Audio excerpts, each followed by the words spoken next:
गरी किधर है? जनाब फलां की गरी किधर है? हर जो सवाल का एक ही जवाब है, गरी किधर है? और भाई गरी कहीं किस जगह चलेगी गरी में, क्या ये नहीं कहूं, लेकिन आप अवाम को तो जवाब देना। आप इंटरनेशनल मीडिया पर बैठ के कह रहे हैं कि हुकूमत ने अवाम को ट्रक की बत्ती के पीछे लगाया हुआ है। तो इससे ज्यादा बेइज्जती, इससे ज्यादा पाकिस्तानी अवाम के साथ मजाक, पाकिस्तानी अवाम के इज्जत का जनाजा निकालना, इससे बढ़ के हो सकता है कोई? और लेकिन अब भी कोई ना बोले, अब भी किसी की तरफ से ट्वीट ना आए। दोस्तों, मैं महेंद्र शर्मा स्वागत करता हूं वन वर्ल्ड हिंदी में आपका। उम्मीद करता हूं आप खुश और स्वस्थ है। दोस्तों ये दिखाते हैं पाक मीडिया की एक और लेटेस्ट डिबेट, जिसमें कैसे डिस्कशन किया जा रहा है कि पाकिस्तान की एक और इंटरनेशनल बेइज्जती उसी के मंत्री बिलावल भुट्टो ने कर दी है। क्योंकि पाकिस्तानी अब यूएन में गए हुए, तो उस मीटिंग में कहीं न कहीं किसी पत्रकार ने उनसे पूछा कि क्या आप रशिया से तेल ले रहे हैं, जबकि ऐसा इनके पास कोई ऐसी स्कीम नहीं है, कोई इनके पास ऐसा पैसा नहीं है कि ये रशिया से तेल ले ले। जबकि इनका एक मंत्री पाकिस्तान में मीडिया में ये डिस्कशन कर रहा है और सीधा सीधा बयान दे रहा है कि हम रशिया से डिस्काउंट पे तेल ले रहे हैं। तो इनकी खुद की ही एक दूसरे के साथ बातें नहीं बन पा रही है। तो कहीं ना कहीं ये आज पाकिस्तानी जो इस मंत्री से जो सवाल पूछा गया था, उस पर कहीं ना कहीं पूरे पाकिस्तान की एक इंटरनेशनल बेइज्जती इसी बिलावल भुट्टो पाकिस्तान के पप्पू ने कर दी है। तो इस पे कैसे भड़का हुआ है पाकिस्तान का मीडिया और कैसे पाकिस्तानी अवाम का मजाक उड़ा दिया, ये साबित करने पे तुल गया पाकिस्तानी मीडिया। तो दोस्तों देखिए डिबेट और कमेंट में अपनी प्रतिक्रिया जरूर दें। लास्ट में आपसे रिक्वेस्ट करूंगा, चैनल पर नए हैं तो चैनल को सबसे पहले सब्सक्राइब करें, लाइक शेयर कमेंट जरूर करें। दोस्तों जय हिंद, वंदे मातरम, भारत माता की जय। दोस्तों से मौकिफ भी अपनाया है। दूसरी बात, पाकिस्तान में तेल सस्ता करने के हवाले से हमारे वजीर मुमलिकत मुसद्दिक मलिक साहब ये ऐलान करते थे कि रूस हमें सस्ते दामों तेल की फराहमी पर रजामंद हो चुका है। उधर वजीर खारजा बिलावल भुट्टो जरदारी ने अमरीकी नशरियाती इदारे को इंटरव्यू देते हुए ये बात की कि रूस से ना कोई हम सस्ता तेल ले रहे हैं, ना रूस सस्ता तेल दे रहा है। इस हवाले से वजीर खारजा और मुसद्दिक मलिक साहब के जो बयानात हैं वो पहले मुलाहिजा कीजिए, फिर गुफ्तगू को आगे बढ़ाएंगे। हम रूस गए, जिसमें बड़ी क्लियरली उन्होंने हमें यह बताया कि वो हमें क्रूड ऑयल, यानी जो हमें खाम तेल जो हम इस्तेमाल करते हैं अपनी रिफाइनरीज में, वो हमें खाम तेल देंगे और रियायत पे देंगे। जो पूरी दुनिया को डिस्काउंट मिल रहा है उतना ही डिस्काउंट या उससे ज्यादा डिस्काउंट इंशाल्लाह हमें मिलेगा। Up until now, we actually haven't received nor are we getting any oil from Russia. Wheat का एक purchase हम कर रहे हैं। पाकिस्तान का जो इंफ्रास्ट्रक्चर है वो रशियन तेल के लिए बना हुआ नहीं है। भारत का जो इंफ्रास्ट्रक्चर है वो रशियन तेल के लिए बना हुआ है। हाँ, हम इनके साथ इंगेज कर सकते हैं किसी मुस्तकबिल में ऐसा निज़ाम पैदा हो, मगर कोई जल्दी ऐसे इम्कान नहीं है। And as far as discounted rates, no one is giving discounted rates for oil these days. That's just not that's not a reality. The concept of discounted Russian oil is a truck की बत्ती। मुसद्दिक मलिक साहब की गुफ्तगू आपने सुनी। उनका यह कहना है कि रूस सस्ते दामों तेल पाकिस्तान को खाम तेल फराहम करेगा। उधर हमारे वजीर खारजा ये कहते हैं कि पाकिस्तान रूस से तेल नहीं ले रहा, गंदम के बारे में हमारे मुआहदे चल रहे हैं और पाकिस्तान में रूसी खाम तेल को रिफाइन करने की सलाहियत नहीं है, वो भारत के अंदर है। लेकिन माजी करीब में हुकूमत पाकिस्तान ने पाकिस्तान की ऑयल रिफाइनरीज कंपनीज को ये बात पूछी थी कि क्या रशिया के खाम तेल को पाकिस्तान के अंदर रिफाइन किया जा सकता है, तो 70% जवाब हाँ में मौसूल हुआ था कि हाँ हमारे पास कैपेसिटी मौजूद है। अब किस वजीर की बात मानी जाए, माजी करीब वाली उस रिपोर्ट की मानी जाए, वजीर खारजा की मानी जाए, या वजीर मुमलिकत मुसद्दिक मलिक साहब की मानी जाए? राना साहब की तरफ बढ़ते हैं। राना साहब, क्या करें? पाकिस्तान सस्ते दामों तेल ले रहा है, नहीं ले रहा? 10 रुपए सस्ता कर दिया, वो भी हम महंगे दामों जो ले रहे हैं उसमें से सस्ता कर दिया। अवाम के साथ धोखा करने वालों की हुकूमत है, अवाम को ट्रक की बत्ती के पीछे लगाने वालों की हुकूमत है। ये मैं नहीं कह रहा, ये बिलावल भुट्टो कह रहे हैं। प्रोड्यूसर साहब जरा दोबारा ट्रक की बत्ती वाला अगर आप दोबारा एक दफा शॉर्ट सुना दें तो पता चले। सिर्फ इतना ट्रक की बत्ती कि ट्रक की बत्ती के पीछे लगाया हुआ है, ये मैं नहीं कह रहा। यासर साहब, ये कौन कह रहा है? बिलावल भुट्टो जरदारी, जो वजीर खारजा पाकिस्तान है, जो पाकिस्तान पीपल्स पार्टी के चेयरमैन हैं, जो पाकिस्तान पीपल्स पार्टी के कर्ता धर्ता सब कुछ हैं। आप मुझे बताएं, ये वजीर खारजा अपनी हुकूमत के मुताल्लिक कह रहे हैं, ये इमरान खान की हुकूमत के मुताल्लिक तो नहीं कह रहे, ये गवर्नमेंट ऑफ पंजाब के मुताल्लिक तो नहीं कह रहे, ये गवर्नमेंट ऑफ KPK के मुताल्लिक तो नहीं कह रहे, ये कश्मीर हुकूमत के मुताल्लिक तो नहीं कह रहे, ये गिलगित बल्तिस्तान के मुताल्लिक तो नहीं कह रहे।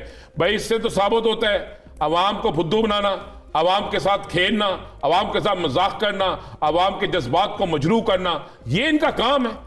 मुझे एक बात है, वो कहते ट्रक की बत्ती के पीछे लगाए हुए अवाम को क्यों झूठ बोलते हैं? पहले भी इन्होंने कहा जनाब रशिया से, असल में ये रशिया के जलील होके वापस आए। अब इन्होंने कहा जनाब रशिया हमें सस्ते दामों तेल दे रहा है। मुसद्दक मलिक साहब, या आप सच्चे हैं या बिलावल झूठा है, या बिलावल सच्चा है आप झूठे हैं, दोनों में से एक है। मैं तो समझता हूं इस वक्त ये सारी हुकूमत ही झूठों की हुकूमत है। क्या देखे ना क्या क्या किया है, मुझे बताएं यासर साहब, किया क्या इन्होंने? कोई एक चीज बता दें जो की है। बहुत बड़ा जश्न मना रही, मैंने आज देखा मुस्लिम लीग नून के कुछ लोग ना जनाब जश्न मना रहे थे। मैं वो किस बात का जश्न मना रहे हो, क्या हुआ है? कहते जनाब 10 रुपये लीटर पेट्रोल कम हुआ है। वो 10 रुपये लीटर, तो 10 रुपये लीटर पेट्रोल कम करके वो अवाम पर एहसान अजीम कर रहे हैं। इन्होंने किया क्या? पेट्रोल को महंगा तरीन कर दिया, 98 रुपीज। पेट्रोल सस्ता होना चाहिए था, 98 रुपये पेट्रोल सस्ता होना चाहिए था, लेकिन नहीं किया। इसलिए नहीं किया जनाब कि हमने फौज रखी हुई ना, एक वजीरों की, एक मशीरों की, जिनके अखराजात पूरे करने हैं, जिनके साथ हमने अपनी सियासत चमकानी है, और जितने जिसे कहते हैं ना पंजाबी, जिन्ने वेले आइयो, कोई रैत नहीं गया, उन्हें भी वजीर बना दियो। जनाब यासर साहब ये हो रहा है। तो इसमें क्या देखें, मुसद्दक मलिक एक प्रेस कॉन्फ्रेंस करता है, बिलावल भुट्टो जरदारी दूसरी प्रेस कॉन्फ्रेंस करता है। वाज़ेह हो गया कि इन सब में आपस में इख्तलाफ पे राणा साहब यहाँ पे एक चीज और मैटर करती है ना। मुसद्दिक मलिक साहब पाकिस्तान में प्रेस कॉन्फ्रेंस कर रहे हैं, वो पाकिस्तानी मीडिया से मुखातिब है। वजीर खारजा ने बैनुल अक़वामी मीडिया को यह बताया कि हमने अपनी आवाम को ट्रक की बत्ती के पीछे लगाया। तो इससे ज्यादा बड़ी जलालत हो सकती है कोई? इससे ज्यादा बड़ी जलालत हो सकती है? इससे बड़ा थप्पड़ हमारी कौम के मुंह पर कुछ हो सकता है? इससे बड़ा तमाचा इस कौम के मुंह पर कोई और मार सकता है? अब भी अगर ये कौम होश के नाखून ना ले, अब भी ये ना सोचे, और तो क्या होगा? दरअसल बदकिस्मती ये है कि हमारा मीडिया भी अपना बिल्कुल खामोश है। आप उससे भी महंगाई नजर नहीं आती। बिलावल भुट्टो साहब की आज इस बात पे कितने टीवी चैनल्स ने प्रोग्राम किए हैं? कितने टीवी चैनल्स हैं जो आके इस बात पे प्रोग्राम कर रहे हैं कि जनाब झूठा कौन सच्चा कौन? एक ही काम लगा हुआ है सुबह से शाम तक, जनाब चेक करो इमरान खान की घड़ी कितने में बिकी, जेवरात कितने में बिके, कोई और काम है ही नहीं। कोई सवाल पूछ लो, इतना सवाल पूछ लो इनसे, जनाब सलमान शहबाज की कैप्शन, नहीं जी नहीं, घड़ी किधर है? जनाब ये पेट्रोल सस्ता क्यों नहीं ज्यादा किया, घड़ी किधर है? जनाब फलां की घड़ी किधर है? हर सवाल का एक ही जवाब है, घड़ी किधर है? और भाई घड़ी गई किस जगह चलेगी घड़ी में, क्या ये नहीं कहो, लेकिन आप अवाम को तो जवाब देना। आप इंटरनेशनल मीडिया पर बैठकर, इंटरनेशनल मीडिया में बैठ के कह रहे हैं कि हुकूमत ने अवाम को ट्रक की बत्ती के पीछे लगाया हुआ है। तो इससे ज्यादा बेइज्जती, इससे ज्यादा पाकिस्तानी अवाम के साथ मजाक, पाकिस्तानी अवाम के इज्जत का जनाजा निकालना, इससे बढ़ के हो सकता है कोई? और लेकिन अब भी अगर अब भी कोई ना बोले, अब भी किसी की अगर से ट्वीट ना आए, अब भी इस पर कोई शख्स जो है वो वेला ना करे, तो फिर बाइस शर्म है सहाफत भी, बाइस शर्म है सियासत भी, और बाइस शर्म है वो ह्यूमन राइट्स के ठेकेदार भी, और बाइस शर्म है वो उलमाए कराम भी जो इस पे नहीं बोलते। क्यों नहीं बोलते? इस पे बोलना चाहिए था ना। सच्चा कौन है, झूठा कौन है, इसका फैसला होना चाहिए था। किसको ट्रक की बत्ती के पीछे लगाया है? क्या ये अवाम पागल है? क्या इस अवाम ने आपको वोट नहीं दिए? क्या ये अवाम जो है अपने सीने पर पत्थर रखकर, 2 वक्त की रोटी मुयस्सर नहीं है इस कौम को, लोग बच्चों को स्कूलों से उठा के घरों में बिठा बैठे हैं, लोग कारोबार नहीं कर रहे। आपके फैसलाबाद की इंडस्ट्री बंद होकर रह गई है, कराची की इंडस्ट्री बंद होकर रह गई है, मुख्तलिफ शहरों में इंडस्ट्रियां बंद हो रही हैं, बेरोजगारी बढ़ रही है, खुदकशियां हो रही हैं, जराइम में इजाफा हो रहा है, और ये कह रहे हैं अवाम को ट्रक की बत्ती के पीछे लगे हुए। शर्म आनी चाहिए ऐसी हुकूमत को।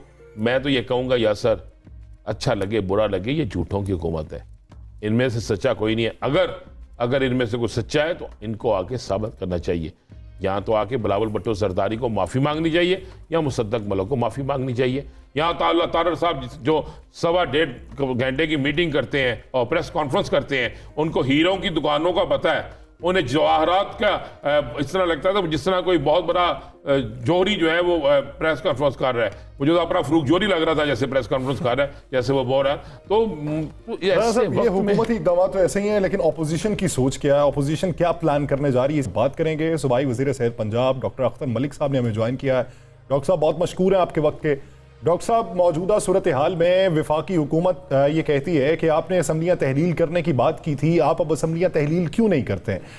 अभी तक पसोपेश का मुजाहरा क्यों किया जा रहा है? दूसरा ये कि अब इतना ये केसेस खुलते जा रहे हैं, तोशा खाना की तलबी है 9 जनवरी को। खान साहब क्या तोशा खाना में पेश होंगे या फिर अवामी हिमायत के लिए मैदान में होंगे? देखिए, मैं समझता हूँ कि ये जो चीजें हैं, इन्होंने मुल्क को तबाह बर्बाद करने का तहिया कर रखा है अपने केसेस से जान छुड़ाने के लिए, और ये सिंसियर नहीं है मुल्क के साथ। और ये अगर सिंसियर होते तो जो 7 महीने में इन्होंने मुल्क का कबाड़ा किया वो किसी से ढका छुपा नहीं है। अब लोगों के एलसी रुकी हुई हैं, ये जल्दी इनका मेडिसिन का बहरान आने वाला है, गंदम का बहरान आने वाला है। ये आप देखिएगा सही, ये मुल्क के साथ होने क्या जा रहा है, अल्लाह माफ करे।